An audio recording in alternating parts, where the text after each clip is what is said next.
রাজনীতিতে কি তবে জুলাই বিপ্লবের সহযোদ্ধারাই এখন চরম প্রতিপক্ষ? ২০২৬-এর নির্বাচনের ঘণ্টা বাজার আগেই জামায়াত ও এনসিপির সম্ভাব্য জোটে লেগেছে আগুনের উত্তাপ। যেই দুই ছাত্রনেতাকে ঘিরে গণঅভ্যুত্থান সফল হয়েছিল, সেই মাহফুজ আলম আর আসিফ মাহমুদই কি এখন জোট গঠনের পথে প্রধান বাধা?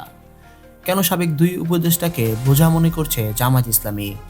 আর নাহিদ ইসলামের নেতৃত্বাধীন এনসিপি কেনই বা মাহফুজ আসিফকে ছাড়া জোটে যেতে নারাজ?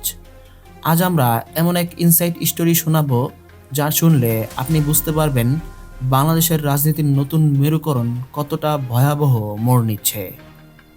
ঘটনাটা শুরু হয়েছে তখনই যখন এনসিপি মাহফুজ আলম ও আসিফ মাহমুদের নাম প্রস্তাব করল, কিন্তু জামায়াত ইসলামীর নীতি নির্ধারকরা সাফ জানিয়ে দিয়েছেন এই দুজনকে তারা কোনোভাবেই জোটের প্রার্থী করতে রাজি নন। কেন? জামায়াতের যুক্তি খুবই তীক্ষ্ণ। এক, বিতর্কিত অতীত ও দুর্নীতির অভিযোগ।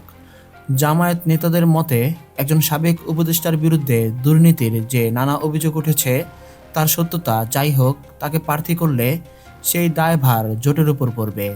দুই, মতাদর্শিক আক্রমণ।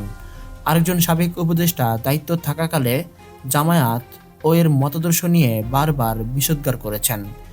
এখন তাকে জোট থেকে ভোট দেওয়া মানে হলো নিজের পায়ে কুড়াল মারা। তিন, সরকারের আশীর্বাদ পুষ্ট তকমা। জামায়াত চায় না এই জোটকে কেউ সরকারের ছায়াজোট বলুক। তাদের ভয়, মাহফুজ আসিফ জোটে থাকলে প্রতিদ্বন্দ্বীরা প্রচার চালাবে যে এটি অন্তর্বর্তী সরকারের সাজানো নির্বাচন। এদিকে নাহিদ ইসলামের এনসিপি পড়েছে মহাবিপদে। তারা মাহফুজ আর আসিফকে ছাড়া জোটে ঢুকতে নারাজ। কিন্তু সমস্যাটা শুধু বাইরে নয়, ভেতরেও। দলের ভেতরেই শুরু হয়েছে সিভিল ওয়ার। সামান্তা শারমিন সহ এনসিপির ৫ শীর্ষ নারী নেত্রী সাফ জানিয়ে দিয়েছেন তারা কোনো ধর্মভিত্তিক দলের সঙ্গে জোটে যাবে না। বিশেষ করে ঢাকা ১০ আসন নিয়ে শুরু হয়েছে ত্রিভুজ লড়াই। আসিফ মাহমুদ সেখান থেকে স্বতন্ত্র হয়ে লড়াইয়ের জন্য মনোনয়ন ফরম তুললেও বিএনপির সমর্থন পাননি। ফলে নাহিদ আক্তাররা এখন একুল ওকুল হারানোর ভয়ে অস্থির। মাহফুজ আলম ও আসিফ মাহমুদও কম যান না।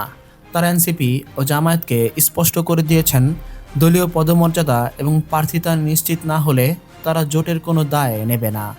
আসিফ মাহমুদ ইতিমধ্যে নিজের হিসেব কষতে শুরু করেছেন।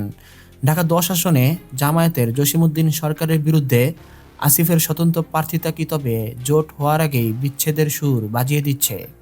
অন্যদিকে মাহফুজ আলম এখনও রহস্যময় নীরবতা পালন করছেন।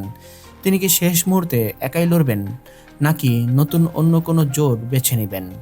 বন্ধুরা, আপনার কি মনে হয়, মাহফুজ আসিফকে ছাড়াই কি জামায়াত জোট গঠন করবে, নাকি এনসিপি শেষ পর্যন্ত একাই লড়বে? কমেন্টে জানান। রাজনীতিতে শেষ বলে কিছুই নেই। এনসিপি অন্তত ৫০টি আসন দাবি করলেও জামায়াত ৩০টির বেশি ছাড়তে নারাজ। এর মধ্যে মাহফুজ আসিফ ইস্যু যেন গদির উপর বিস্ফোরা। বিশ্লেষকরা বলছেন, জামায়াত যদি নিজের অবস্থানে অনড় থাকে তবে এনসিপির একটি বড় অংশ জামায়াত জোট থেকে ছিটকে পড়তে পারে। সামান্তা শারমিনদের মতো নেতারা কি তবে বিদ্রোহী হবেন, নাকি ডক্টর শফিকুর রহমান শেষ মুহূর্তে কোনো সারপ্রাইজ মুভ দেবেন? জুলাই বিপ্লবের রক্ত দিয়ে কেনা এই নতুন বাংলাদেশে ক্ষমতার দড়ির টানাটানি এখন তুঙ্গে। মাহফুজ আলম এবং আসিফ মাহমুদ যারা রাজপথের হিরো ছিলেন, তারা কি নির্বাচনী ময়দানে খসে পড়বেন, নাকি জামায়াত এনসিপির জোট শেষ পর্যন্ত সব মান অভিমান ভুলে এক ছাতার নিচে আসবে? নুসরাত তালবিয়া বা সময়ের আলোর এই রিপোর্ট যদি সত্যি হয়, তবে ২০২৬-এর নির্বাচন হতে যাচ্ছে সমসাময়িক ইতিহাসের সবচেয়ে জটিল ভোটযুদ্ধ। মনে রাখবেন, পর্দার আড়ালে যে খেলা চলছে তার ফল দেখতে হলে আপনাকে খুব বেশি দিন অপেক্ষা করতে হবে না। প্রিয় দর্শক, বিপ্লবের এই দুই কারিগরকে কি জোটের বাইরে রাখা উচিত, নাকি তাদের ছাড়া জোট অসম্পূর্ণ? আপনার ভাবনা আমাদের কমেন্ট বক্সে শেয়ার করুন। সত্যের পথে লড়াই চলবে। সত্য খবর পেতে আমাদের চ্যানেলটি সাবস্ক্রাইব করে আমাদের সাথেই থাকুন। দেখা হবে পরবর্তী ভিডিওতে। আল্লাহ হাফেজ।